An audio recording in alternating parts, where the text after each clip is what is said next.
para dizer o mínimo, é controverso. E a Collins Elite ela teria sido criada aí nos anos 50, 60, porque o número de avistamentos de OVNIs tinha aumentado muito naquela época.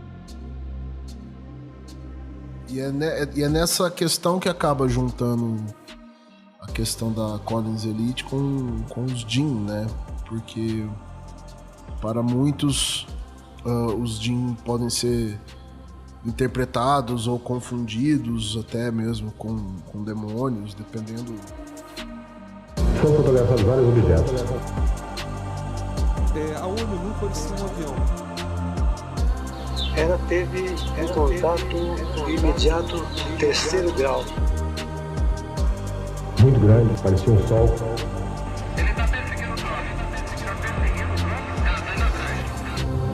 A aeronáutica não divulga os resultados de suas investigações sobre objetos aéreos não identificados. Ela pegou e bateu assim no meu ombro, embaú, e seguiu o caminho. Contato.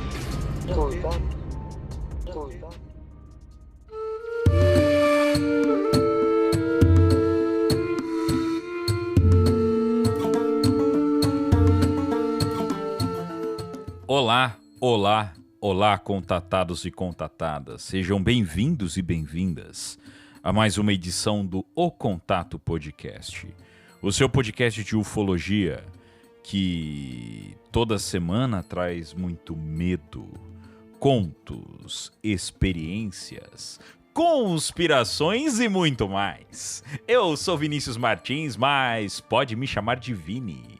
E lá, em Taubaterror, Eduardo Oliveira, o nosso muçulmano de Taubaté. Como estás?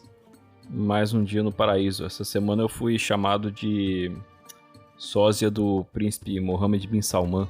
Até mandei no grupo lá uma foto dele e pior que realmente é igualzinho, cara. Só não tem o mesmo dinheiro, né? Mas espera aí, se você é o muçulmano de Taubaté, você está mais um dia no paraíso, os muçulmanos eles têm 70 virgens no paraíso. Você confirma? Nem todos, né? Ah, tá. Nem todos. E lá, em Jaboticagaço, Gustavo Cornaccione, a nossa Maria Fumaça de Jaboticabal. Como estás? Estou amargo como um chocolate com 70% de cacau. Adoro! Muito bem, meus caros. A gente tenta manter aquela seriedade de um episódio mais denso, mas não dá. Não tem como. Muito bem, meus caros ouvintes, esperamos que vocês tenham gostado do episódio da semana passada, hein? Porque esse é uma continuação dele, mas com um tom um pouquinho mais pesado do que nós trouxemos, porque traremos alguns relatos para vocês num formato um tanto quanto diferente. Esperamos que vocês gostem. Então, como o formato será um pouco diferente nesse episódio, talvez até a duração vocês notem que ficou um pouco diferente, mas eu já vou trazer aqui o nosso novo apoiador do podcast O Contato, o Elvis, chegando diretamente do paraíso. Será isso, meu caro Eduardo Oliveira? Ele voltou pra casa, agora ele saiu de casa de novo, tá lá no grupo. Tá lá no grupo. Grande abraço pro Elvis. O Elvis, que ele é do paraíso chamado Santa Bárbara do Oeste, vizinho meu aqui. Tem apenas uma coisa para dizer pro Elvis. Wap babluba blap bem bom. Ele entendeu, com certeza. Grande abraço, Elvis. Obrigado, seja bem-vindo ao nosso grupo de apoiadores. Espero que você curta bem aí essa estadia nesse meio bando de loucos. Esse grupo tá agitado esses dias, rapaziada. Falar pra vocês, hein? Tá, o pessoal não trabalha, né? Pessoal não trabalha, parece a difícil. gente. Parece a gente, cara. O grupo tá agitadaço esses últimos dias aí. Tô tentando trabalhar ali, de repente o pessoal solta umas notícias que eu não tenho como ignorar e não participar da conversa. Aí o trabalho não rende, né? Isso porque, até dando uma satisfação para alguns ouvintes, passamos, né, dos 6.000 seguidores no Instagram E nessa última semana, o Guto retomou ali os controles, as rédeas da nossa rede social e acabou postando mais coisas, trouxe algumas notícias e tudo mais. E o que aconteceu? Muitas pessoas pedindo um episódio sobre notícias, porque faz tempo que nós não fazemos um episódio sobre notícias. Estamos vendo a melhor maneira da gente poder fazer isso para vocês, tá? Então, estamos vendo, estamos pensando e vamos fazer. E só estamos vendo a melhor maneira de como, tá? Enquanto isso não acontece, Desperta News Ufologia do nosso amigo Flávio Fernandes. Lá vocês vão encontrar todas as notícias, tudo quentinho, tudo novinho ali em folha, trazendo dados, fonte, O Desperta informação. News vai ser uma principal fonte da gente, do Jornal Ufofólogos. Ele é a gente que vacila às vezes, né? A gente fala, pô, mas onde tem isso? Aí ele manda o link, Desperta News, a gente falou, pô, a gente tá vacilando. Então, o Flávio tá fazendo um baita trampo aí, gente. Então, Desperta News Ufologia é a melhor dica que a gente pode dar para vocês que querem saber das notícias em dia da ufologia. Beleza? Eu queria só incentivar a galera a seguir o Desperta News no Spotify e no Instagram, porque o que o Flávio tá fazendo, cara, assim, é um jornal trampo, diário, é todo dia lidando com notícia. Quem já trabalhou com notícia, cara, você sabe que é assim, é muito corrido, não tem folga. Então, assim, é um compromisso, uma dedicação muito grande que ele tá tendo para trazer o maior número de notícias todo dia, cara. Então, assim, merece que você vá lá e siga ele. E outra coisa, a gente chegou a 6 mil seguidores no Instagram, só que ainda não chegamos nos 6 mil no Spotify. Então você que segue a gente no Instagram, mas não segue no Spotify ainda, vai lá. Segue a gente lá também. Sim. Tamo quase, Sim, tá chegando, mas... Estamos quase lá. Estamos quase lá. Tem também YouTube, né? A gente não chegou nem nos 1000 ainda no YouTube. Mas, enfim, tá? Então fica aí o recado para vocês. Esse trabalho do Flávio realmente ele mudou um pouco o formato, né, do podcast, era todo dia, agora ele tá fazendo só 2 dias e ele ainda vai vir com mais coisas, com mais conteúdo. Então sigam lá ele no Spotify, nas redes sociais. Trabalho maravilhoso. E dá o parabéns aqui pro nosso caro Eduardo Oliveira, meu caro Gustavo Cornaccioni. Parabéns. Pois o nosso parabéns, Eduardo, parabéns. Ele soltou um artigo na revista 7. Fala um pouquinho, meu caro, sobre isso. A 7 é uma revista, na 7 CET, Ciência, Espaço e Tecnologia, não tem nada a ver com o 7 que a gente falou episódios atrás aí sobre busca por inteligência extraterrestre, né? Quer dizer, às vezes pode ter também, de repente pode ter algum artigo sobre isso lá. É uma revista sobre os temas mais importantes do setor espacial, no Brasil e no mundo. Então, se você quer conhecer iniciativas que existem pelo Brasil que falam sobre o desenvolvimento de tecnologias espaciais, equipes de universidades que estão desenvolvendo alguma coisa, legislações que são importantes no Brasil para o desenvolvimento da área espacial, enfim, tudo que é importante do setor espacial está lá. E agora em outubro saiu mais uma edição. Como na edição passada existe um artigo meu ali, dessa vez eu falei sobre a missão Polaris Dawn, que tempos atrás fez a primeira caminhada espacial privada. Então falei um pouquinho sobre a missão e possíveis impactos que isso pode ter em atividades espaciais como um todo, especialmente no âmbito de empresas privadas, que agora têm mais opções, digamos assim, de serviços a contratar, por enquanto só de uma empresa, mas nos próximos anos isso também pode mudar.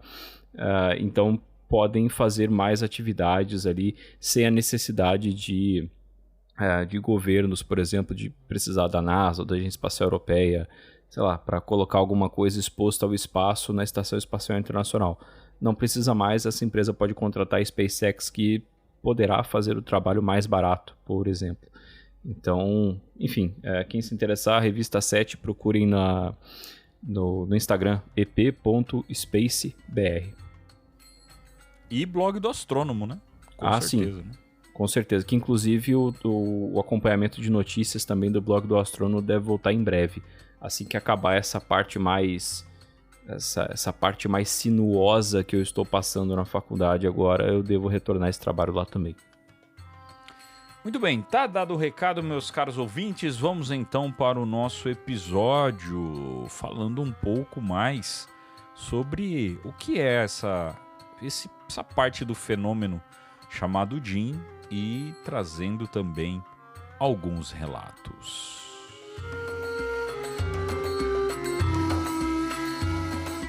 Faça parte da nossa comunidade de apoiadores no apoia.se/ocontatopodcast e ajude nosso projeto a crescer ainda mais. Contribua e tenha acesso às recompensas exclusivas, além de um super grupo de apoiadores.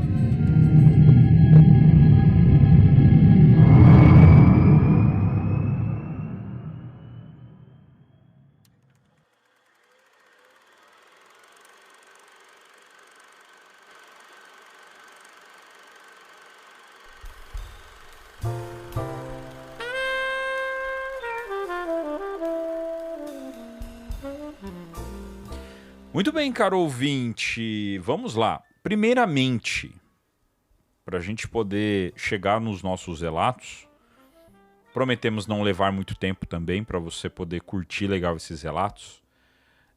Se você não ouviu o episódio anterior, o episódio sobre os Jin, né, o episódio 51, Há Algo no Deserto, recomendamos a vocês que parem agora e voltem nesse episódio. Geralmente os nossos episódios, alguns acabam sendo desconexos um do outro, né? Você acaba não tendo uma ligação direta. Não tem necessidade de você ouvir um para ouvir o outro. Esse aqui também não. Mas para você ter um pouco da ideia mais fundamentada do que a gente vai falar aqui, do que a gente vai trazer para vocês, é interessante que você escute, beleza? Então, no episódio anterior, a gente, fazendo um resuminho rápido, a gente chegou ali meio que naquela visão de que, em algum momento, o fenômeno ufológico ele pode se chocar com esse folclore, com essa lenda, com essa crença dos Jin lá no Oriente Médio. E aí acaba entrando naquele conceito do folclore do mundo inteiro, que o fenômeno ufológico ele pode acabar se chocando com explicações do folclore do mundo inteiro. É basicamente a teoria do Valê, né? É basicamente a teoria do Valê, inclusive foi no grupo de apoiadores no lançamento do nosso episódio, o papo ficou muito forte voltado para isso, inclusive surgiu até um nome no meio do grupo, que é do Wilbrand Aleixo, que foi um ufólogo fenomenal e que ele fazia essa ligação do fenômeno ufológico com o folclore. Ele já tinha um pouco essa visão também, inclusive o Morgan, do Projeto Contato, nosso amigo Morgan, tem um episódio sobre o Wilbrand Aleixo, tá? Então recomendamos. Eu não demorei também. 10 minutos de podcast pra falar o nome do Valê. Puta merda. Isso é um sinal, pode ser um presságio de que logo o episódio do Valê vai acontecer. Quanto mais rápido, melhor. O que o Wilbrand Aleixo e esses contos tinham a ver é que muitos deles faziam uma comparação com o fenômeno ufológico sendo algo voltado ali para demônios, né, uma questão mais sobrenatural, mais espiritual. E existe um outro órgão que é chamado Collins Elite, que é mais um órgão conspiratório que nós temos, né, mais uma conspiração, que pode ser aí mais um membro do segredo do fenômeno, não só ufológico, como espiritual. Mas ele tem um pouquinho a mais, né, Guto? Como que começa essa questão da Collins Elite? Acho que a primeira coisa para deixar claro a respeito dela é que não é um grupo, um órgão oficial do governo americano. É mais um grupo formado por pessoas que têm basicamente um mesmo viés, né?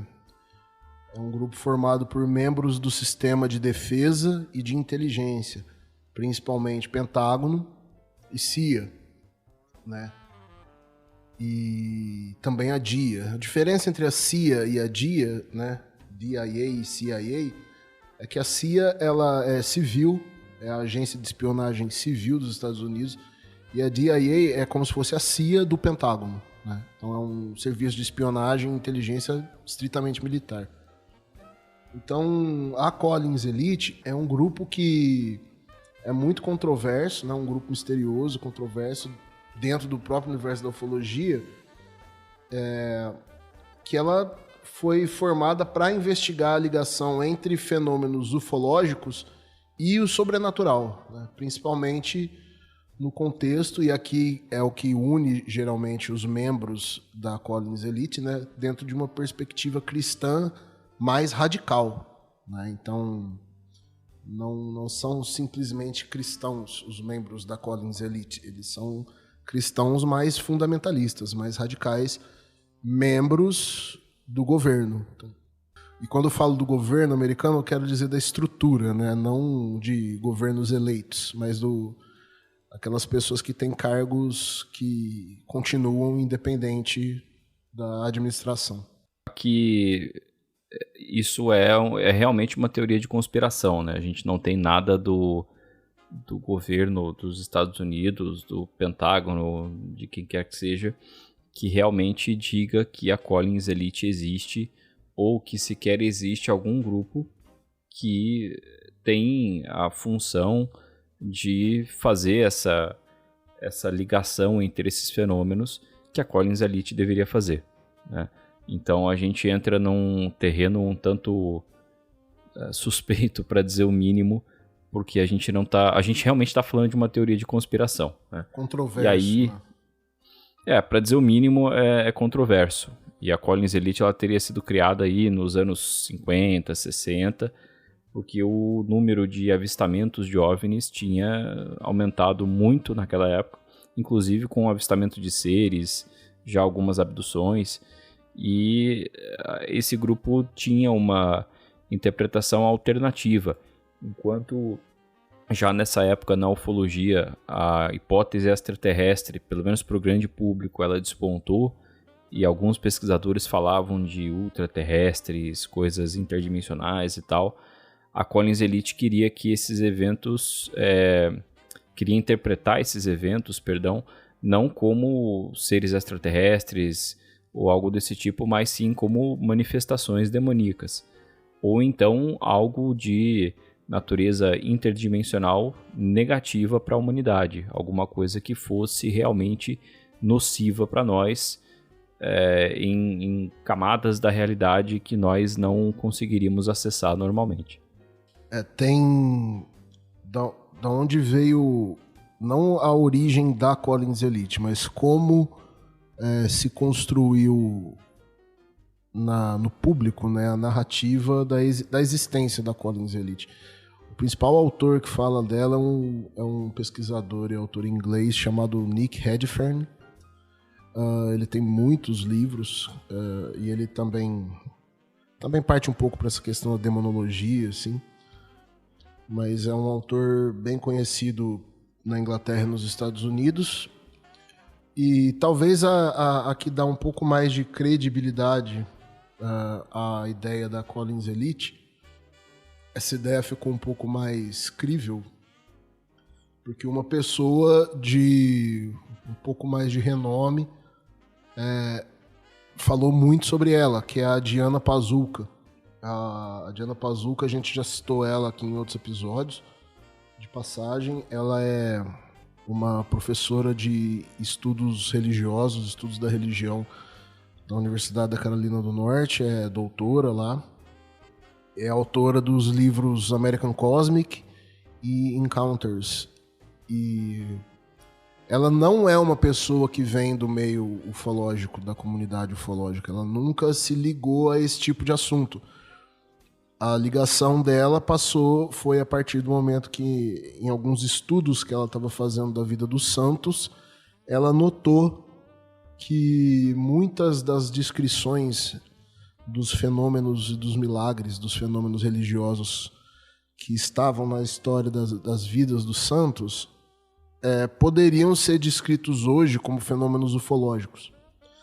E aí isso aí foi o clique que deu nela. Daí pra frente ela começou a a estudar um pouco mais de ufologia e pesquisar, tanto que agora ela lançou 2 livros, participou dos eventos da Sol Foundation, e ela fala bastante lá da Collins Elite. Então, assim, não existe nenhum documento oficial do governo americano, nada, até porque a Collins Elite é uma associação informal, né? É como se fosse um think tank. Não existe. O que existe são depoimentos de pessoas que afirmam ou que fazem parte da Collins Elite ou que sabem da Collins Elite, conhecem membros da suposta Collins Elite. No livro, acho que é Forbidden Science, Ciência Proibida, do Vallée também, acho que ele foi o primeiro, na verdade, a citar a Collins Elite. Isso aí já lá nos anos 60, 70. E, aliás, há muita gente que diz que o próprio Vallée faz parte da Collins Elite, né? Eu não duvidaria disso. A própria Diana Pazuca levanta essa questão, que, na opinião dela, o Vallée faz parte da Collins Elite. E ela é meio que uma discípula do Vallée, né?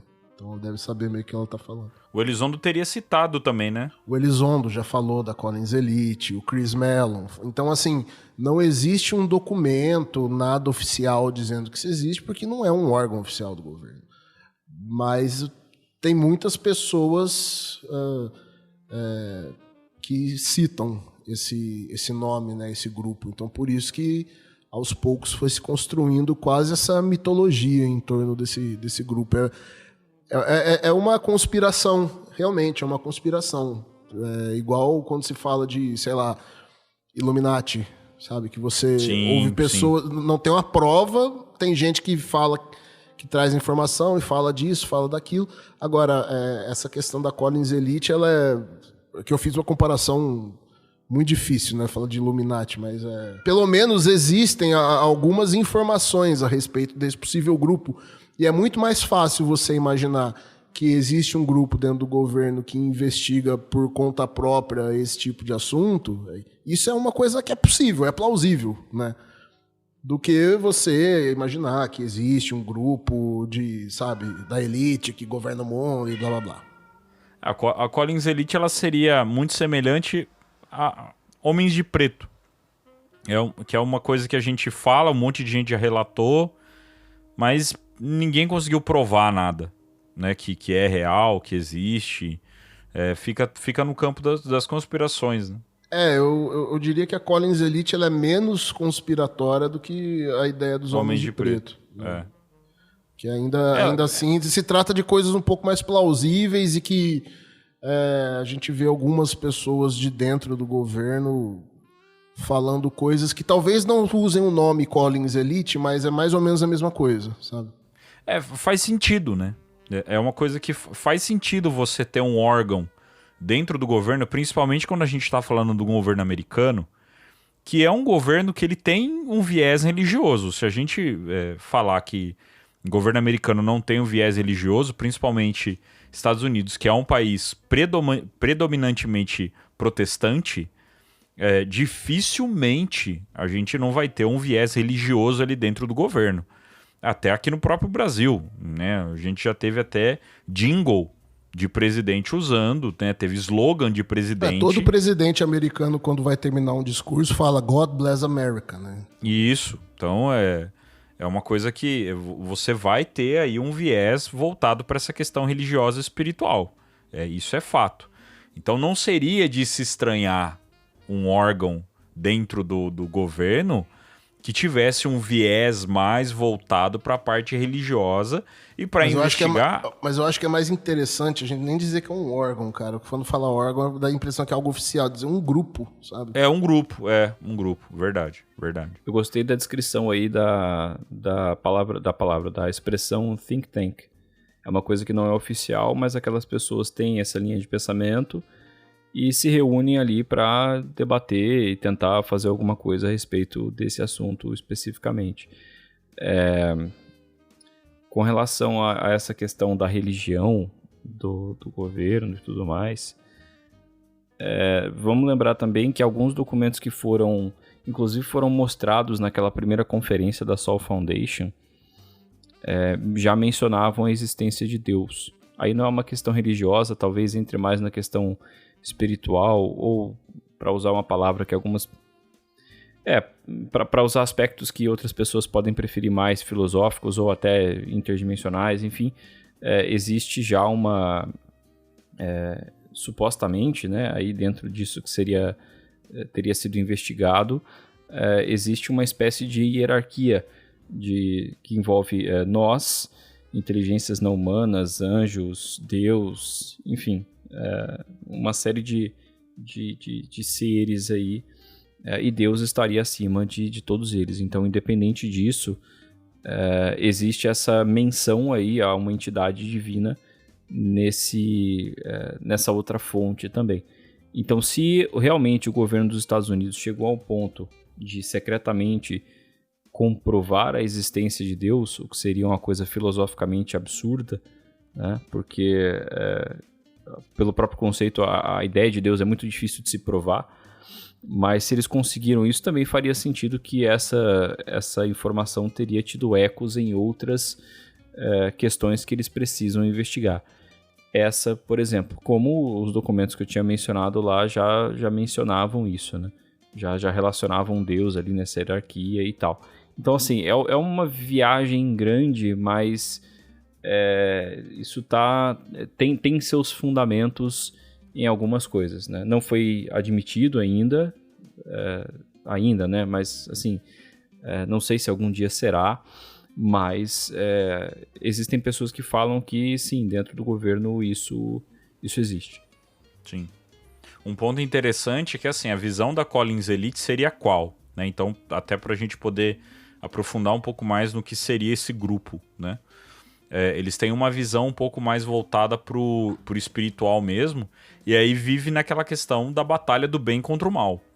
Então, já seria algo que iria de contra com aquela questão de que seres de outro planeta, ou seres visitantes, ou interdimensionais, ou o que quer que sejam, que não são 100% amigáveis, e tem o objetivo aí de enganar e prejudicar a humanidade. Então, já pode-se dizer que é uma visão mais conservadora do fenômeno. Então, não é aquela visão de querer fazer amizade e de que quer entender, né, de que eles querem vir com a gente para trazer tecnologia, trazer cura de doenças. Não, só quer enganar, ludibriar e causar problema, né? E aí, quando você começa a entrar num viés ufológico falando sobre isso, entrando num ponto mais disso, esse grupo seria um grupo que traria basicamente a explicação de que alienígenas, na verdade, né, esses seres, esses avistamentos, na verdade seriam nada mais, nada menos do que demônios. Seriam representações de demônios. Então, nesse ponto, né, da Collins Elite, e até pela época que eles foram criados, né, supostamente criados em 1950, 60, a gente já tem até alguns pesquisadores que vêm com esse viés, trazendo essa visão, e até hoje, nós temos ufólogos que vêm com uma tratativa um pouco mais voltada para esse ponto de que essas criaturas, esses invasores, esses visitantes, seriam, na verdade, demônios. E aí que a gente começa a ter aí essa ligação, né, com o que a gente está trazendo para vocês, que são os Jinn, né, mas ainda não entrando efetivamente nesse contexto. Mas a Collins Elite, ela teria essa visão, que não é uma visão muito difícil da gente engolir, porque é a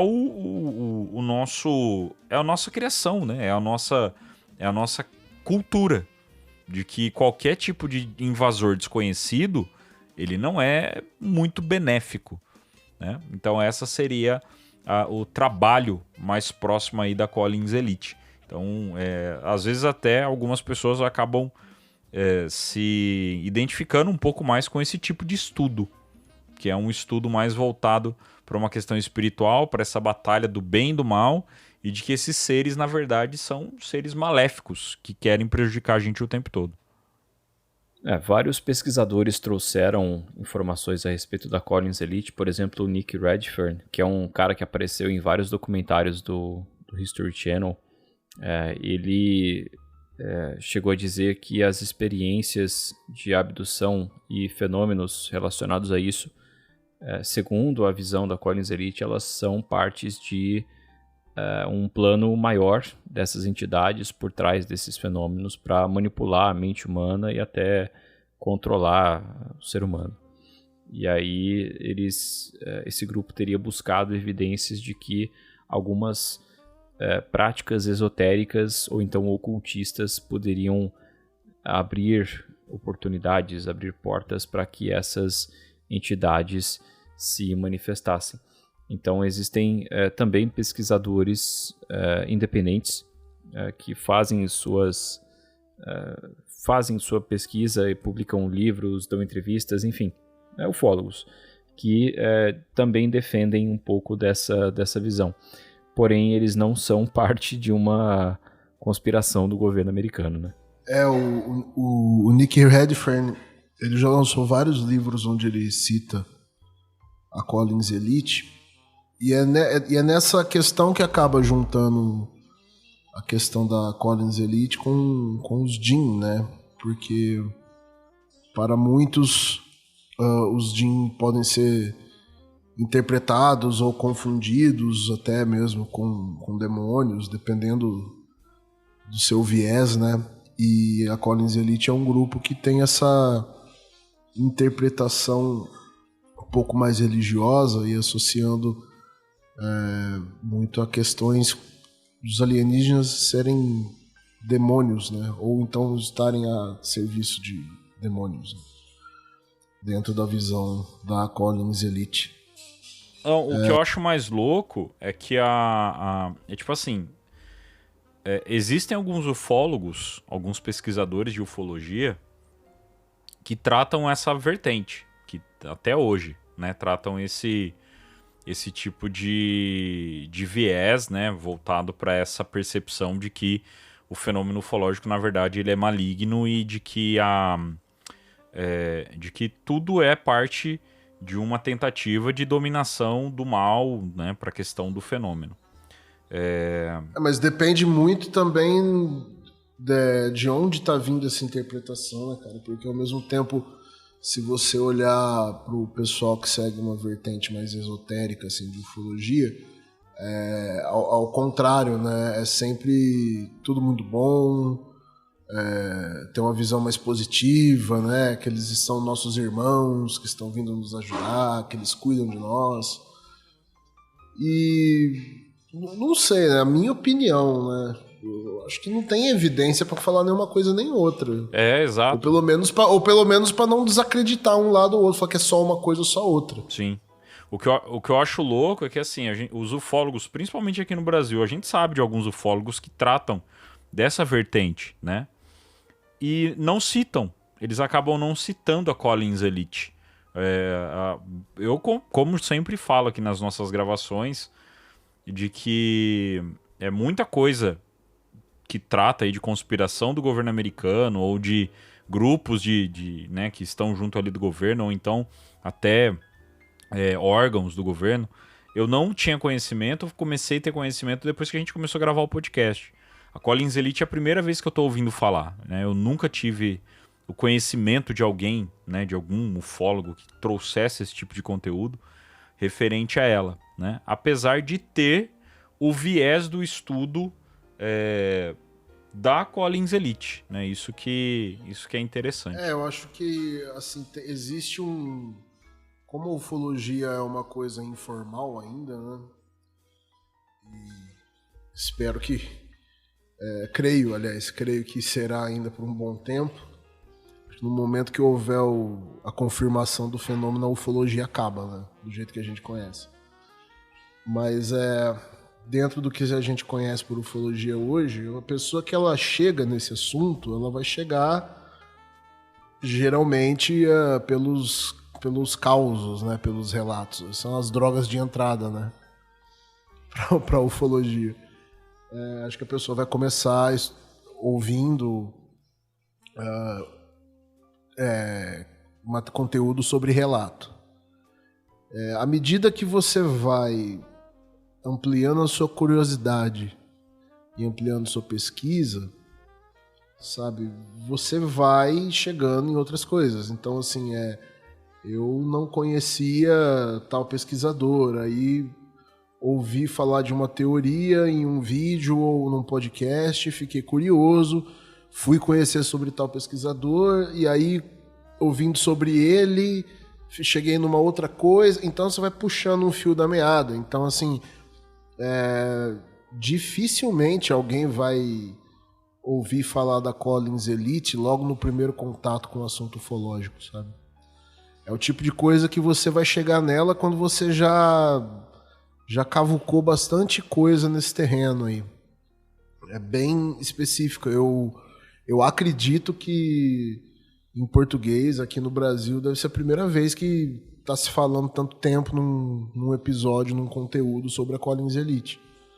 Porque mesmo livro, assim, eu creio muito difícil que tenha alguma coisa publicada no Brasil a respeito dela. Até porque mesmo para quem acompanha ufologia fora do Brasil, lá também acontece a mesma coisa, mesmo nos Estados Unidos. A Collins Elite é uma coisa que a pessoa entra em contato quando ela já fuçou um pouco esse mundo da ufologia. Por isso que a gente fala que a nossa ideia quando foi começar o podcast era ser o terceiro ano da faculdade, né? Você já passou, já aprendeu um pouco, já estudou, tal, fez uns estágios, aí você já tá um pouquinho mais lá pra Podcast O frente. Contato, do zero ao avançado na ufologia em apenas 52 episódios.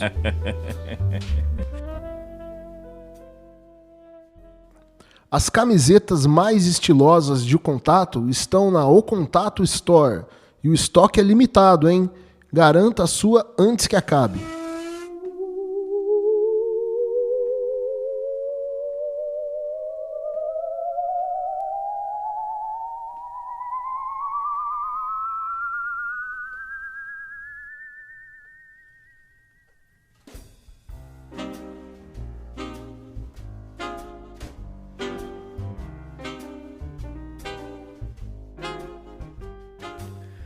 Bom, depois, Collins Elite teria mantido contato com outros setores do governo que também investigaram o fenômeno dos OVNIs, como a CIA e a Força Aérea dos Estados Unidos.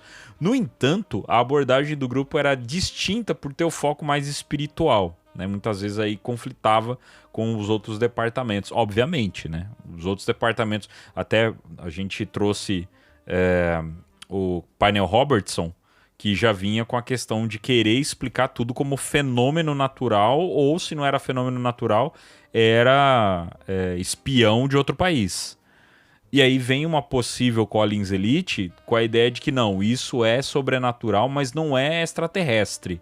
É do mundo espiritual e tá querendo fazer mal. Então, obviamente, rolou conflito em cima disso, né? Olha, eu como um cara da linha científica, se eu sou, sei lá, da Força Aérea ou de algum órgão independente, entre aspas, né? Como hoje a gente tem o AARO, no passado tivemos o Projeto Blue Book, etc., que supostamente tem uma abordagem científica da coisa, me chega um grupo de dentro do governo e me apresenta uma vertente espiritual de análise do fenômeno, a princípio eu também entraria em conflito com eles, porque você tenta como é que eu posso dizer, você tenta justificar a existência de alguma coisa ou provar a existência de alguma coisa com outra coisa que você não consegue provar que existe, entendeu? Então você está usando duas coisas extremamente difíceis de provar como evidência uma da outra. E não é bem assim que a lógica funciona. Então, a Collins Elite ela pode existir, pode realmente existir um grupo do governo que tenta ver esses fenômenos de uma perspectiva espiritual, especificamente cristã, mas não necessariamente significa que esta visão ela procede na realidade. entendeu? Assim como não necessariamente a hipótese extraterrestre procede na realidade. Então, eles apresentam aí essa hipótese espiritual, vamos chamar assim. Só que o que me preocupa nessa abordagem é justamente o fato de que eles parecem já começar com uma resposta. Então, você já começa com a premissa de que são demônios, sabe? Assim como muita gente acaba entrando na ufologia já pensando que aquilo ali é simplesmente sobre extraterrestre. Não é. A pessoa acaba forçando o fenômeno a ser encaixado dentro da visão de mundo dela, né? E não avaliar a visão de mundo que ela tem depois que ela você não se abre para interpretações alternativas, que é justamente como a gente falou em episódios passados, o que alguns cientistas defendem a respeito disso. A ciência tem a academia especificamente, né, tem essa visão de rechaçar qualquer coisa, de até ridicularizar, enfim, e você tem alguns cientistas que falam, não, peraí, vamos olhar isso daqui, mesmo que não tenha nada, eu preciso examinar a fundo para falar que realmente não tem nada aqui. Esse grupo faz isso com essa hipótese espiritual. Olha, pelo menos pelo que eu entendo, olha, é demônio mesmo e eu estou investigando isso dessa forma, eu olho isso dessa forma. Não é que houve um estudo aprofundado como a Força Aérea fez e publicamente disse que não tinha nada a ver, era gás do pântano e Vênus. E eles não fizeram aparentemente esse estudo e já começaram com a conclusão de que o fenômeno tem natureza espiritual demoníaca, né, maligna, a não ser que a Collins Elite tenha outra finalidade que não seja concluir a natureza do evento, do fenômeno, perdão. Se eles tiverem a finalidade de, sei lá, tentar desenvolver alguma forma de mitigar os efeitos do fenômeno ou de combater o próprio fenômeno, aí é uma outra história. Mas eu acho bem complicado você começar o seu grupo já com uma conclusão e não abrir a interpretação para... Já tem um viés desde o início. Né? Nossa, um viés fortíssimo. Fortíssimo. E aí você não abre para a interpretação de outras hipóteses. Então, eu acho que o meu maior problema em relação a isso, supondo que realmente exista, meu maior problema eu acho que é esse. Então, vamos partir do pressuposto, sempre para falar, acho que desse episódio inteiro, vamos partir do pressuposto que ela existe, tá? A gente não está afirmando. Mas para que o podcast, o episódio possa existir, vamos contar que ela existe, é isso aí. O que é mais preocupante para mim é o fato de eles terem esse viés desde o início da pesquisa deles, sendo quem são? Pessoas com cargos de comando e de decisão na estrutura militar e de inteligência do país mais poderoso do mundo. Se fosse a gente aqui só achando isso, não tem problema nenhum. Mas não. E uma coisa que eu trago, e eu acho que isso aqui até para vocês, Vinícius e Eduardo, vai ser novidade também, porque não estava no roteiro, eu coloquei isso depois. Tem um dos pesquisadores que falam a respeito da Elite Collins, ou da Collins Elite, é um cara, um americano chamado Ray Boesch. Já ouviram falar dele? Não. Então, esse cara, ele é ex-diretor estadual da MUFON de Nebraska, né? Então, tem a MUFON nacional lá nos Estados Unidos, né? Que é a maior organização mundial de pesquisa a respeito de OVNI. A gente tem aqui no Brasil, se não me engano, o Thiago Tiquete, o presidente da MUFON no Brasil. E esse cara, o Ray Boesch, ele era o diretor da MUFON em Nebraska, no estado. E o cara, ele também, ele é pastor evangélico, né, protestante lá nos Estados Unidos, diretor da MUFON e ufólogo. Então é muito interessante, né? O cara é pastor evangélico e ufólogo ao mesmo tempo. E ele é um cara que falou muito sobre a Collins Elite. Então, assim, mais ou menos a história dele com a Collins Elite, né? Ele diz que em 1991 ele teria sido contatado por 2 cientistas que trabalhavam para o Departamento de Defesa dos Estados Unidos, né? Então, não eram militares, eram cientistas que prestavam serviço para o Departamento de Defesa. Que esses caras eram 2 informantes anônimos e eles compartilharam com ele informações sobre um suposto programa governamental que investigava fenômenos paranormais e de OVNIs. Abre aspas. Eles me disseram que o governo estava interessado em explorar entidades paranormais como uma forma de adquirir tecnologias ou capacidades além do humano. No entanto, os cientistas alertaram que essa intenção estava resultando em eventos perigosos e potencialmente malignos. Isso ele traz num livro dele, onde ele fala sobre a própria Collins Elite. Então ele diz que... e tem até podcast dele com o Nick Redfern, os 2 juntos conversando sobre a Collins Elite por aí. Ele lançou o Nick Redfern, aliás, ele lançou um livro chamado Final Events and the Secret Government Group of Demonic UFOs. Tipo, eventos finais e o grupo secreto do governo de pesquisa de OVNIs e demônios. E eles dizem que havia um interesse desse grupo dentro do Departamento de Defesa dos Estados Unidos de adquirir conhecimento estratégico, vantagens estratégicas a partir dessa possibilidade de contato. Então não seria, segundo esse cara, a Collins Elite, ela não seria apenas um grupo de pessoas que investigaria o fenômeno dentro desse viés cristão.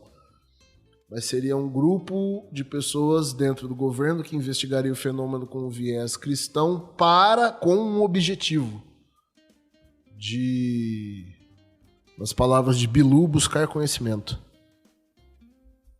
Então é mais tempero no molho da história da Collins Elite. Mas tem umas controvérsias, né? Existem algumas controvérsias aí. Tem várias, hein?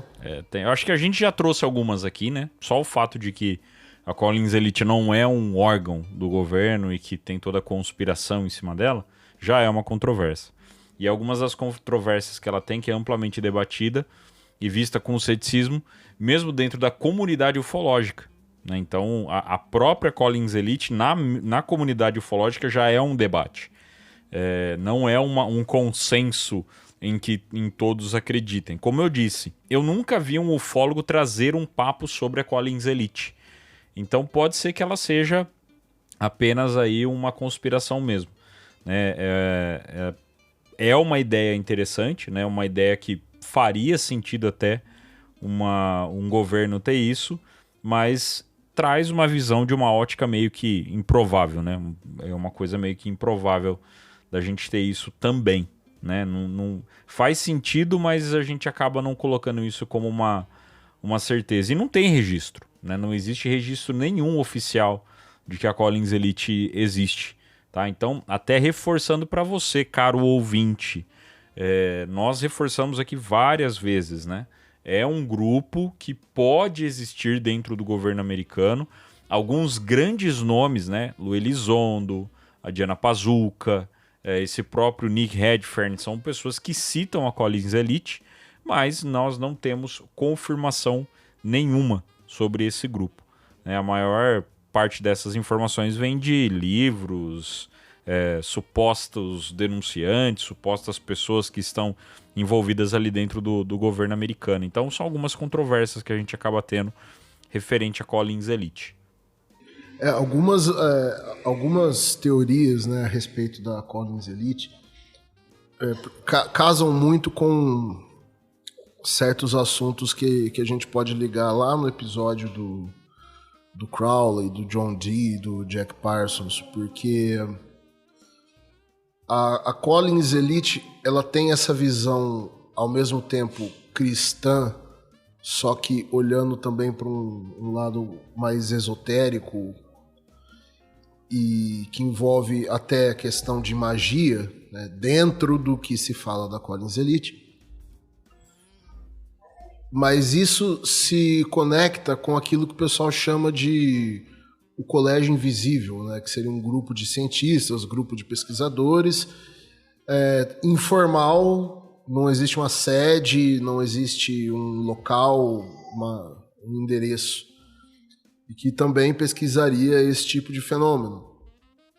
E todas as sociedades secretas que existem ou já existiram, né, em algum momento elas existiram de forma não oficial. O que existia era o contrato entre aquelas pessoas, ó, fazemos parte disso aqui. E mesmo que a gente não tenha uma comprovação ou então algo do governo americano que diga que esse grupo realmente existe, como a gente já cansou de falar aqui de várias iniciativas do governo para investigar o fenômeno, sob diferentes óticas, inclusive, é importante a gente trazer isso porque a Collins, ela representa uma perspectiva que existe no campo da ufologia, né? Talvez pela menor parte das pessoas, de todas as hipóteses possíveis, talvez essa hipótese espiritual, né, como eu chamei, ela seja a menos difundida, certamente muito menos difundida do que a extraterrestre ou interdimensional, mas isso aí traz à tona debates a respeito da influência de características da sua cultura na interpretação desses fenômenos, especificamente da religião e da espiritualidade.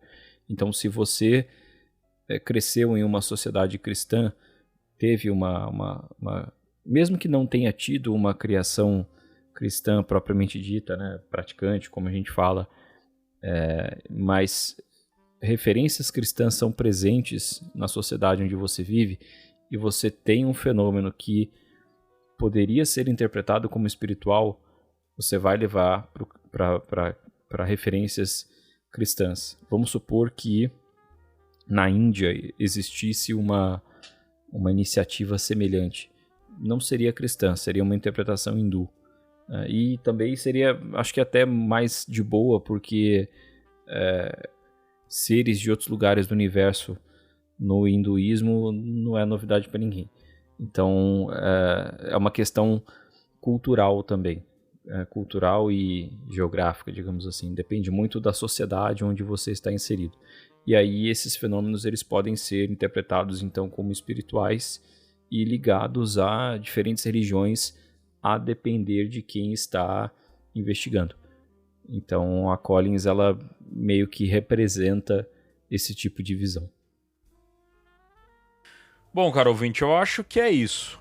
Nós trouxemos para vocês aí um pouco do que é a Collins Elite, mas afinal, o que tem a Collins Elite, meu caro Eduardo Cornacchione?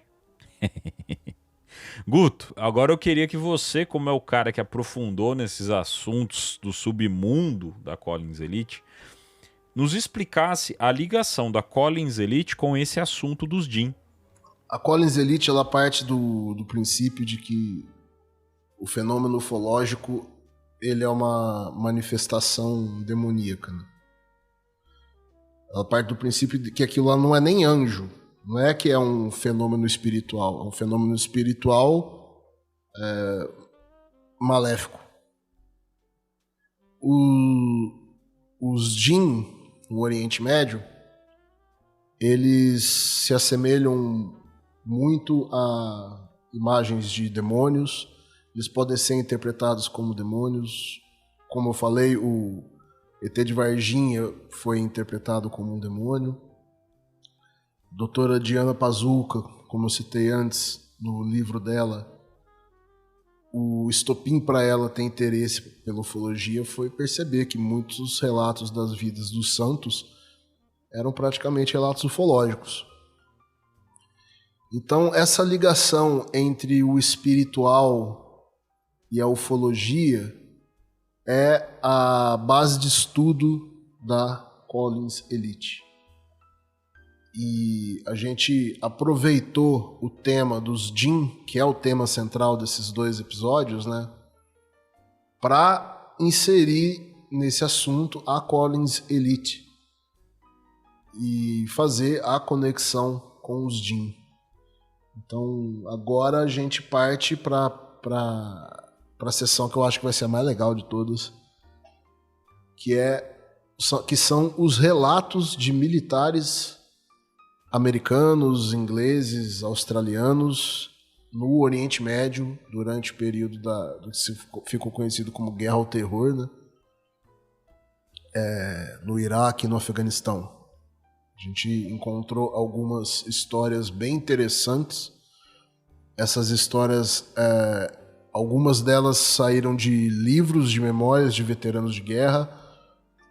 Tem uma história que é um documento oficial, se eu não me engano é do FBI, que está no site The Black Vault.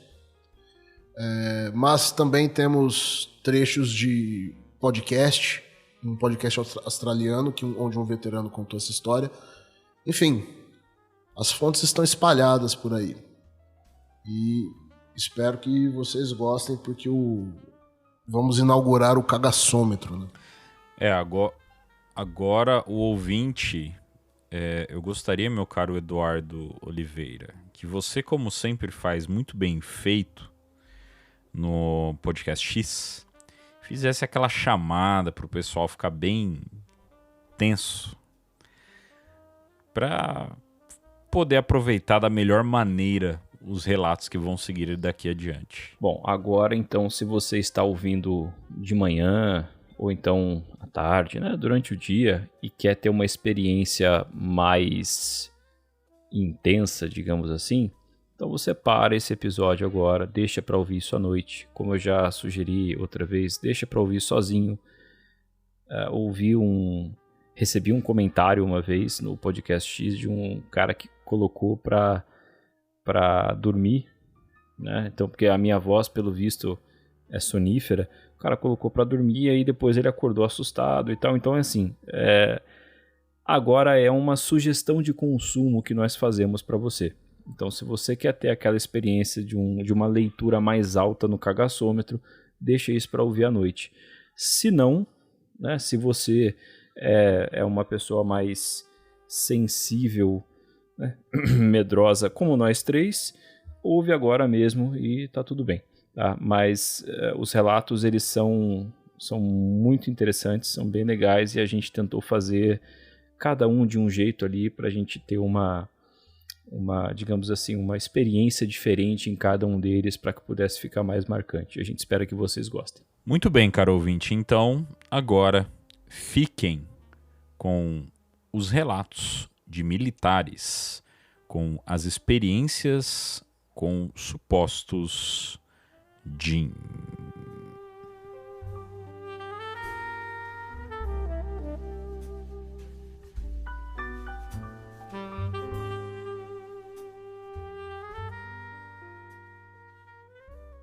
Gostou do conteúdo? Se estiver ouvindo pelo YouTube, não se esqueça de curtir, comentar e compartilhar com amigos. Nas plataformas de áudio, deixe sua avaliação e siga o contato para não perder os próximos episódios.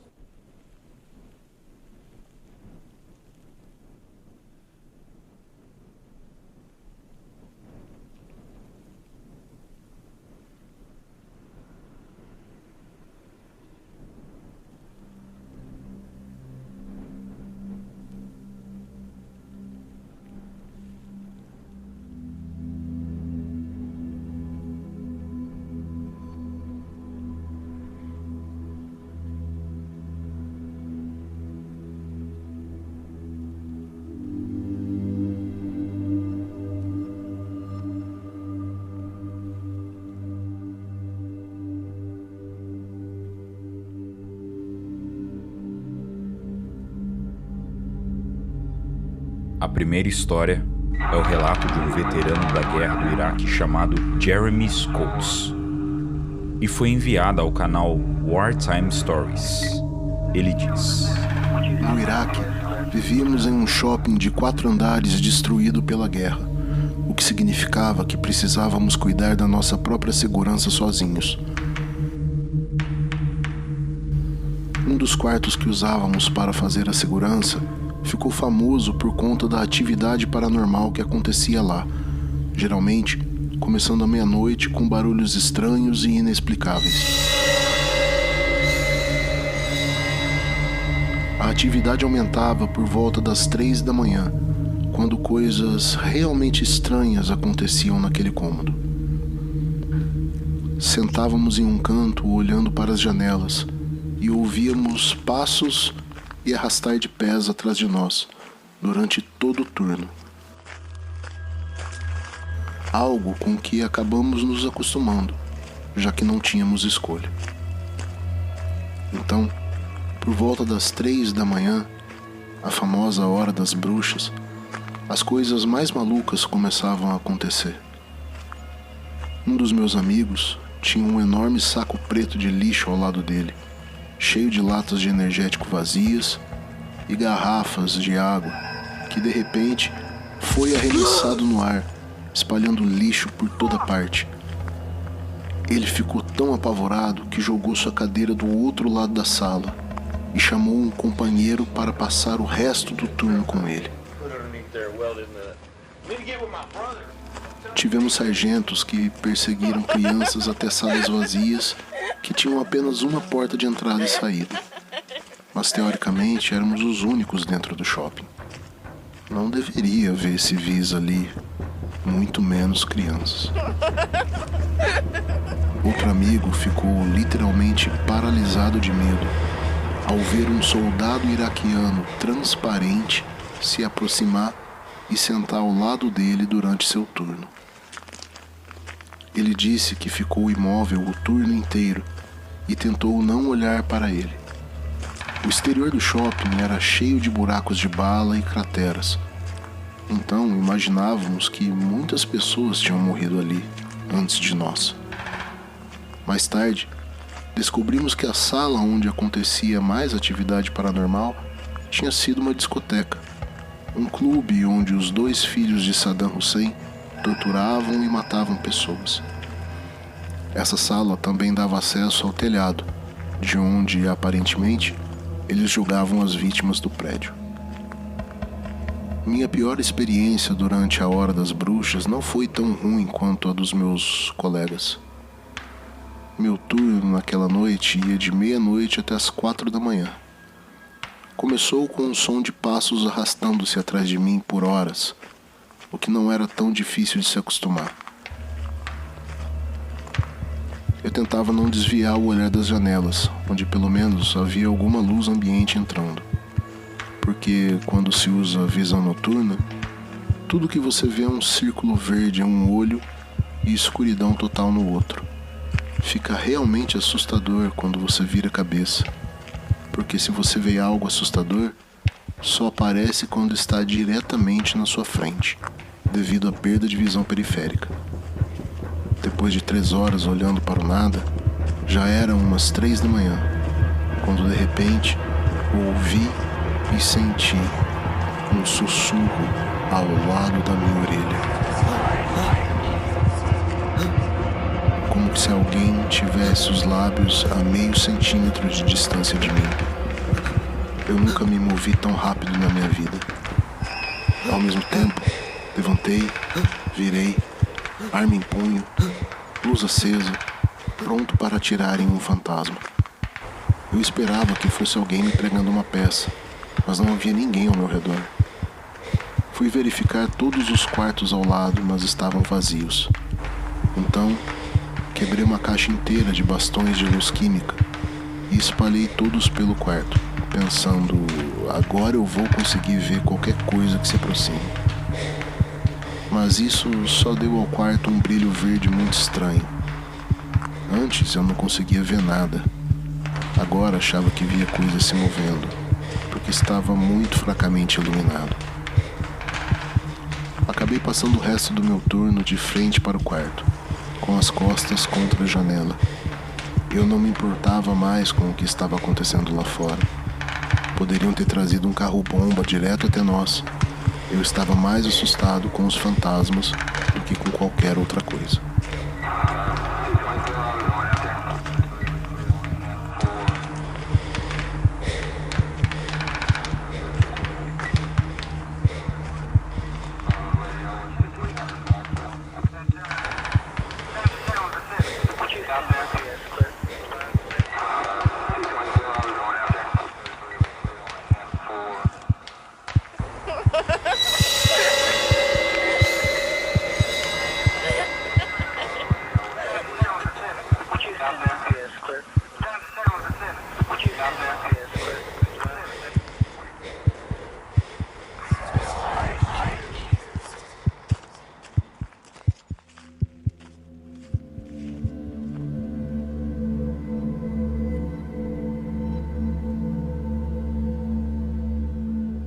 veterano do Iraque, identificado como Tyler, relatou no Fórum de Veteranos uma experiência aterrorizante que viveu durante seu serviço no país.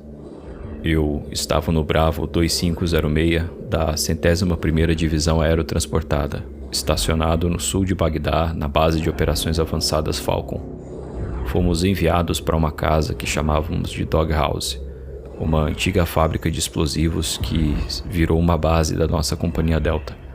Fazíamos patrulhas ao longo da rota Red Wings, uma estrada que terminava na nossa posição.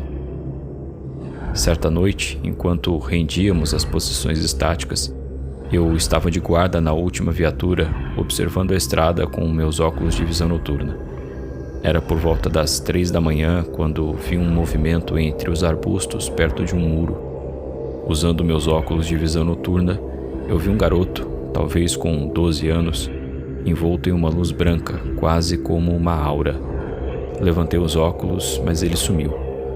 Coloquei-os de volta e lá estava ele novamente, a uns 30 metros de distância. Ele parecia perfeito, quase angelical, e isso era muito estranho naquele lugar devastado pela guerra. De repente, ele olhou diretamente para mim e sorriu. Foi aí que o rosto dele começou a se distorcer, ficando grotesco, como no filme A Última Paixão de Cristo, quando as crianças ao redor de Judas têm os rostos deformados. Foi a única comparação que eu consegui pensar. Senti um calafrio. O garoto começou a caminhar na minha direção e, então, como se ele percebesse o meu medo, ele disparou diretamente para mim. Eu pensei, vou ter que atirar nessa coisa.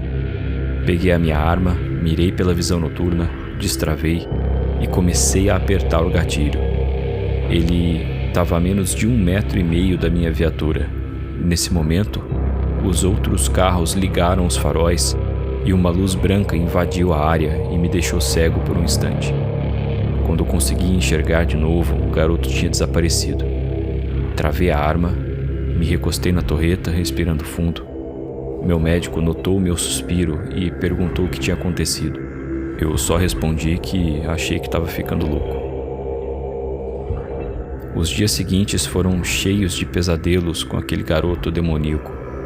Em outra missão, enquanto voltávamos para a base, eu vi uma menina de olhos negros, aparentemente flutuando ao lado de um muro. Quando uma árvore bloqueou a minha visão, ela desapareceu. Depois, alguns caras da minha unidade disseram que viram coisas parecidas. Só de lembrar disso, ainda me dá arrepios. Eu tô convencido de que aquela terra é amaldiçoada.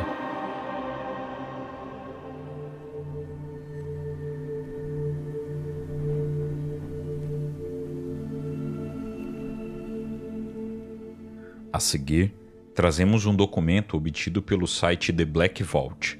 Nele, um sargento chamado Mark Thompson narra um incidente que viveu no Afeganistão. Relatório do incidente. Sargento Mark Thompson, Unidade 3ª Companhia de Reconhecimento 2º Batalhão de Infantaria. Data 15 de maio de 2007. Local, coordenadas 34.5432 graus norte, 70.3219 graus oeste, província de Nangarhar, Afeganistão. No dia 14 de maio de 2007, nossa unidade recebeu ordens para investigar uma caverna nas montanhas de Nangarhar, onde relatos de atividades insurgentes haviam sido registrados. A operação foi iniciada às 21 horas, com o objetivo de coletar informações sobre possíveis armazenamentos de suprimentos e atividades hostis. A equipe era composta por mim, o Tenente Roberts, o Sargento Miller e os soldados Shane e Davis. Entramos na caverna às 22 horas e 30 minutos, utilizando lanternas de mão e mantendo comunicação constante. O ambiente era denso e a temperatura caiu rapidamente, o que nos deixou alertas. Logo notei que havia um leve zumbido, um som quase imperceptível, mais inquietante. Após cerca de 50 metros, encontramos uma bifurcação. O tenente decidiu que eu lideraria pela passagem à esquerda enquanto ele e o sargento Miller seguiriam pela direita. À medida que avançávamos, o zumbido se intensificava e a escuridão parecia se fechar ao nosso redor. De repente, minha lanterna começou a falhar e uma forte sensação de frio me envolveu. O soldado Shane disse ter a sensação de estar sendo observado. Foi então que vi a figura. Era alta, esquelética, com uma pele pálida que refletia a luz de maneira estranha. Seus olhos eram buracos negros e quando nossos olhos se cruzaram, um pavor indescritível tomou conta de mim. O soldado Shane começou a entrar em pânico, murmurando sobre sombras que se moviam nas paredes. Foi quando percebi um riso que definitivamente não era humano. Era uma risada ecoante que parecia vir de todas as direções. O que eu via não parecia real, mas ali estava, desafiando a lógica. Em um impulso, gritei para que todos recuassem. A presença parecia nos seguir e o riso aumentou em intensidade, quase como se estivesse zombando de nós. A entidade avançou um passo e a escuridão pareceu se agitar ao seu redor. O soldado Shane desabou, gritando que não conseguia respirar, enquanto o sargento Miller tentava segurá-lo. Fui tomado por uma situação de urgência. "Voltem agora!" gritei enquanto puxava o soldado Davis para fora da caverna. Psicologicamente, senti como se o ambiente se tornava cada vez mais opressivo, como se a própria caverna estivesse viva tentando nos aprisionar. Finalmente chegamos à entrada. Assim que pisamos para fora, o frio e o riso cessaram abruptamente. O soldado Shane estava em estado de choque, enquanto o sargento Miller tentava reanimá-lo. Tive certeza de que não estávamos apenas enfrentando um fenômeno natural. O que vivemos naquela caverna foi algo que desafia a explicação. A equipe ficou abalada e alguns membros mostraram sinais de estresse psicológico. Recomendo que algum acompanhamento psicológico seja disponibilizado para todos os envolvidos. É crucial que não subestimemos os efeitos de experiências traumáticas, especialmente quando envolvem fenômenos inexplicáveis. A presença que encontramos não é algo que podemos ignorar. As operações na região devem ser revisadas com cuidado e qualquer exploração de áreas semelhantes devem ser realizadas com uma maior preparação psicológica. Esse relato é um aviso para que esse tipo de evento seja levado a sério como um sinal de que há forças além de nossa compreensão operando no campo de batalha. Sargento Mark Thompson, 3ª Companhia de Reconhecimento.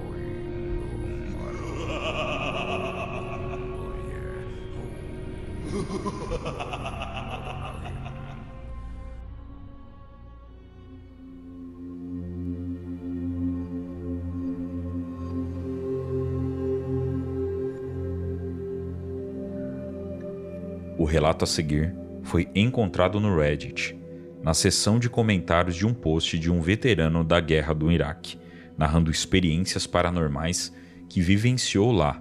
O texto atribui-se a uma médica psiquiatra do exército americano que atendeu militares com estresse pós-traumático. Fui médica do exército americano durante 12 anos e passei muito tempo atendendo veteranos do Iraque e Afeganistão. Durante minha carreira, encontrei muitos soldados lidando com estresse pós-traumático. Em alguns casos, suas histórias incluíam experiências que iam além do que consideramos normal. Gostaria de compartilhar 2 relatos que me marcaram profundamente. 1. O soldado do tanque.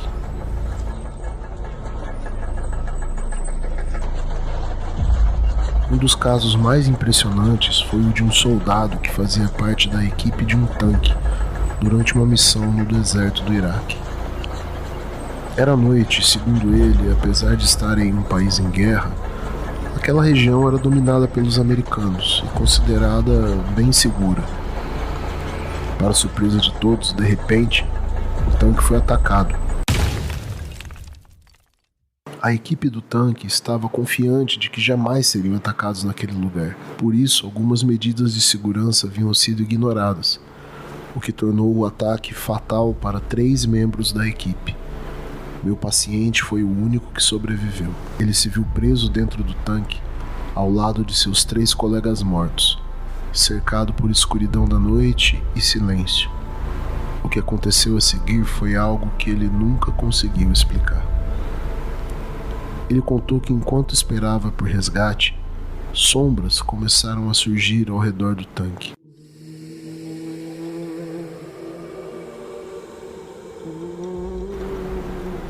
A escotilha estava semi-aberta no momento do ataque, e por ela, em meio à fumaça, ele pôde ver vultos indistintos, mas com olhos vermelhos brilhantes que pareciam observá-lo. Ele ficou em estado de choque, vendo essas figuras rodearem o tanque. Sentiu uma presença opressiva, como se aquelas sombras estivessem absorvendo a dor e o sofrimento de seus amigos mortos, em suas palavras. Esse evento durou 2 horas, a sua longa espera, com ele preso no tanque, cercado por figuras que não conseguia entender, ao lado dos corpos de seus 3 colegas.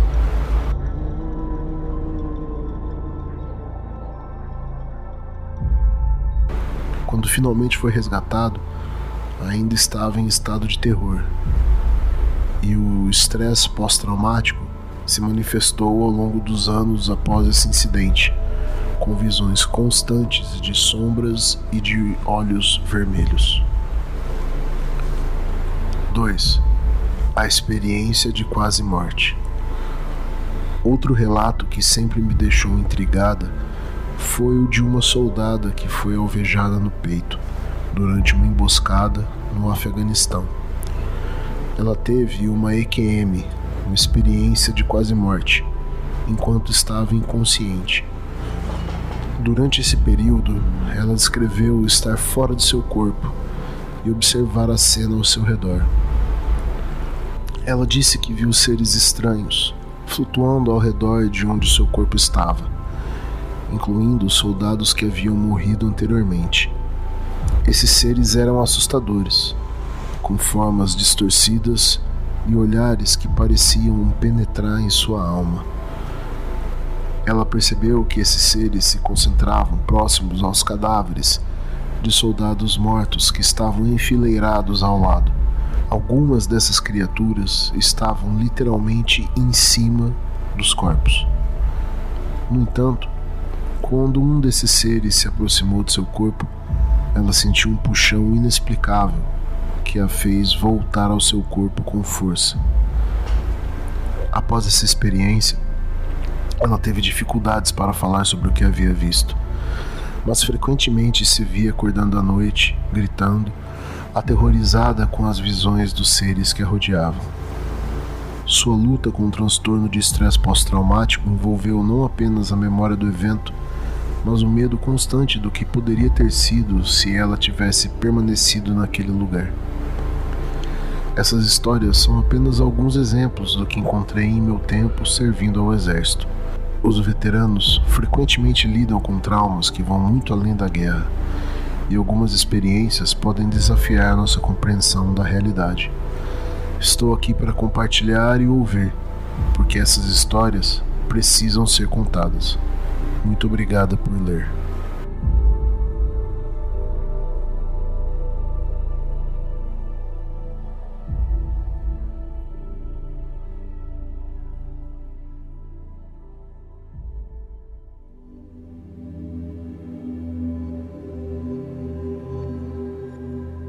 Este relato foi enviado a um podcast australiano em 2022 por um veterano australiano da Guerra do Iraque. O militar preferiu não se identificar, pois, segundo ele, ainda estava ligado às forças armadas do seu país e temia que revelar seu nome pudesse prejudicar sua carreira.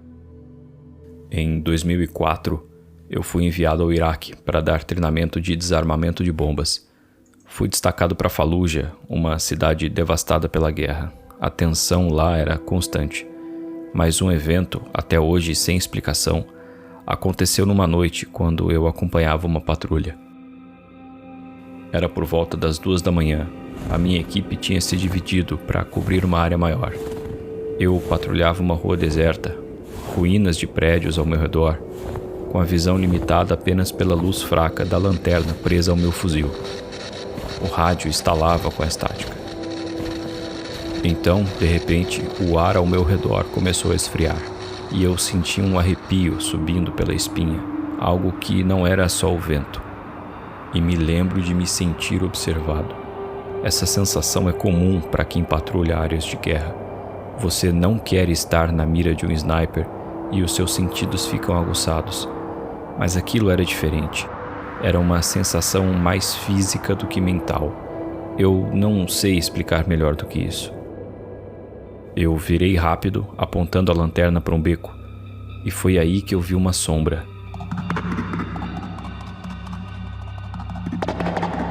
Ela não se movia como uma pessoa.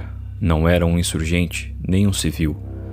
Era alta, esguia e parecia flutuar a poucos centímetros do chão, envolta em uma névoa de escuridão. Eu pisquei várias vezes, tentando me convencer de que era apenas a minha mente pregando peças, mas a sombra estava lá, imóvel, como se me desafiasse a dar um passo na direção dela. Eu tentei falar pelo rádio, mas só ouvi mais estática. Meu coração batia forte, a respiração ficou pesada. Então dei um passo para trás e tropecei em alguns escombros.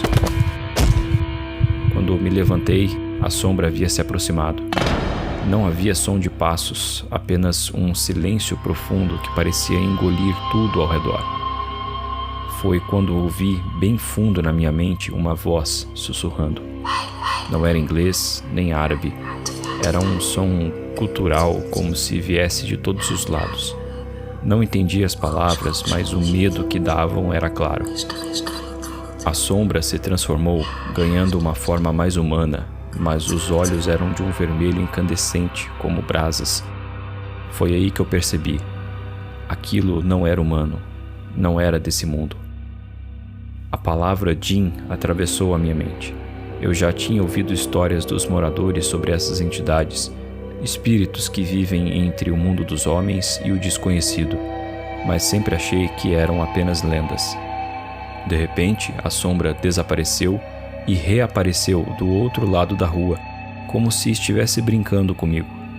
O meu corpo congelou de pavor.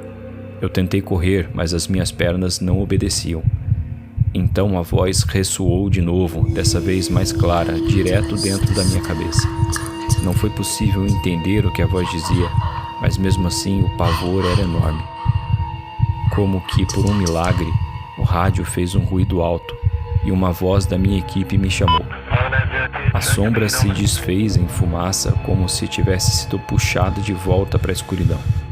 Eu respirei fundo e finalmente consegui mover as pernas. Corri em direção ao som da voz no rádio sem olhar para trás. O meu coração martelava no peito e tudo o que eu queria era me afastar daquele lugar. Quando finalmente encontrei a equipe, não contei a ninguém o que eu vi. Só disse que me perdi por alguns minutos. Quem ia acreditar em mim? Quem ia entender o que aconteceu ali? Desde então, nunca mais patrulhei sozinho e evito falar sobre aquela noite. Mas eu sei o que eu vi, e eu sei o que eu senti, e sei que aquele lugar ainda guarda coisas que nós, humanos, jamais deveríamos enfrentar.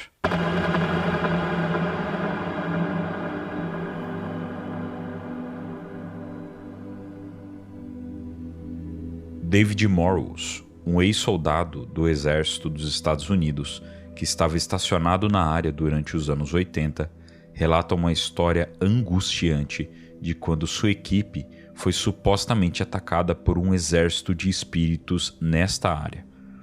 Em seu livro O Guerreiro Psíquico, ele afirma que, por muitos anos, os militares jordanianos que acompanhavam na região relataram ter visto entidades sombrias vagando pela terra desolada e, em raras ocasiões, atacando pessoas. Ele conta, abre aspas, em algum momento da noite, meus olhos se abriram para uma luz surreal do lado de fora da tenda. Era como a luz de um sol eclipsado e não vinha de nenhum fogão. Preenchia o céu noturno. Todo o Wadi El Gol, ou Vale dos Gols, e as colinas além estavam banhados naquela estranha luz azulada e cinza. Caminhei até a beira do precipício e olhei para o vale. Figuras escuras se moviam sem esforço pelo chão, como aparições. Elas saíam das rochas em diversos montes e formas e se moviam por entre os clusters de tendas. Eu podia ouvir gritos abafados do acampamento jordaniano e por um momento pensei que estávamos sendo invadidos por ladrões ou israelenses. Em pânico, virei-me para correr em busca de ajuda, me deparando com uma das figuras. Fechei os olhos reflexivamente, exceto que não colidi, passei diretamente por ela. Virando-me, observei a figura desaparecer sobre a borda do penhasco. Fecha aspas.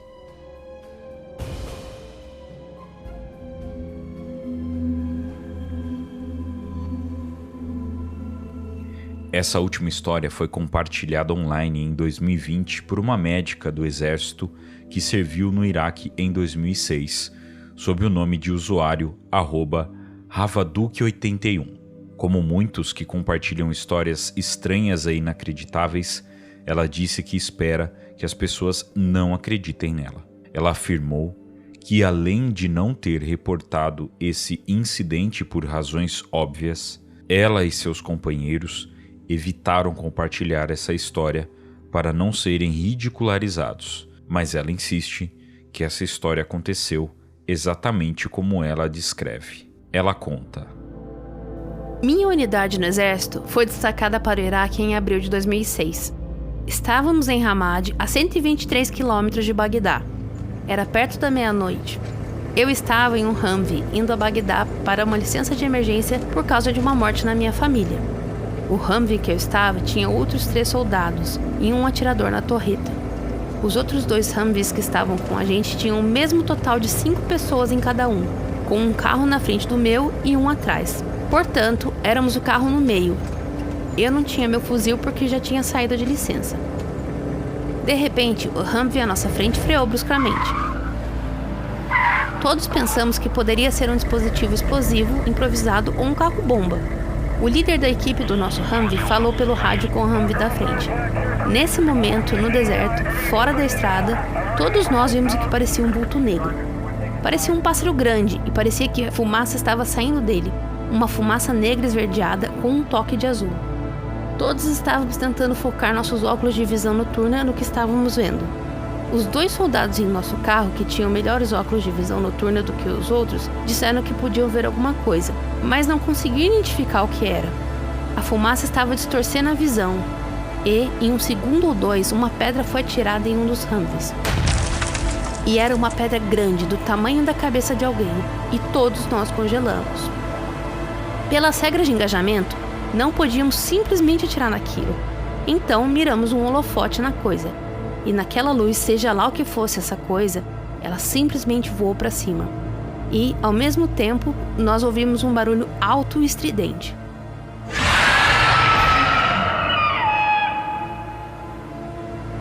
Tudo isso aconteceu muito rapidamente. Todos nós sentamos lá em um estado de choque misturado com curiosidade e talvez pânico. E o que diabos era aquilo? Quando chegamos a Bagdá, nos encontramos com um tradutor iraquiano que eles estavam pegando para levar aos fuzileiros que estavam com a gente. E ele nos disse bem claramente: parece que vocês encontraram um Ifrit. Um dos líderes da equipe respondeu: um quê? Um Ifrit? O cara disse: um dia alado. Todos nós ficamos um pouco sem palavras e decidimos não relatar ao nosso comando essa coisa alada que vimos.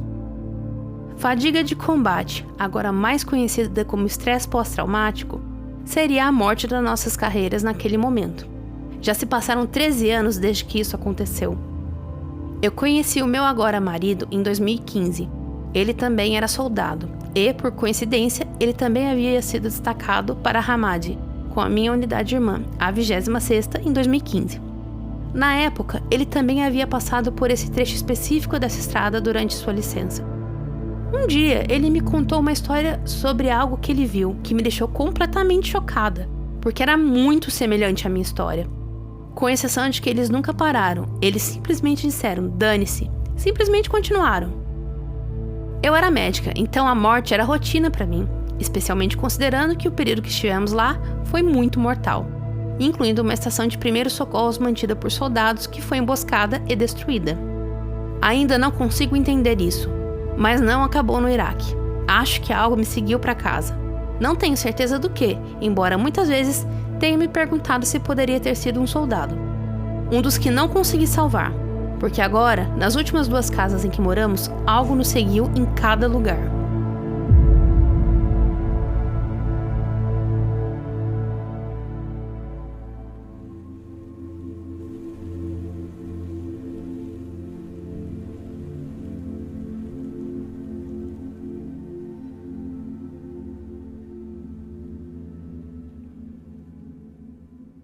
Esse episódio teve a colaboração de Mariana Lopes e Alexandre Everton, do Além da Imaginação, além das vozes já conhecidas de Guto, Vini e Edu.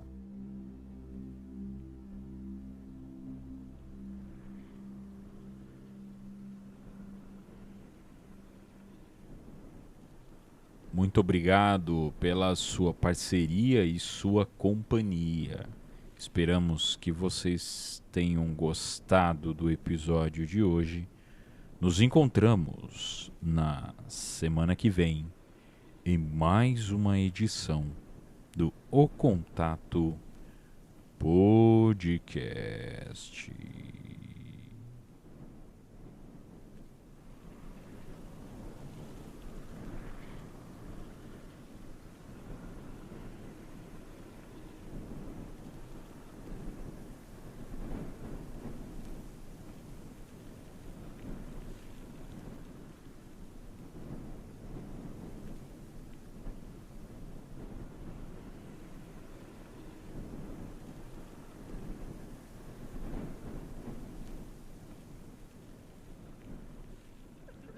Ha ha ha ha.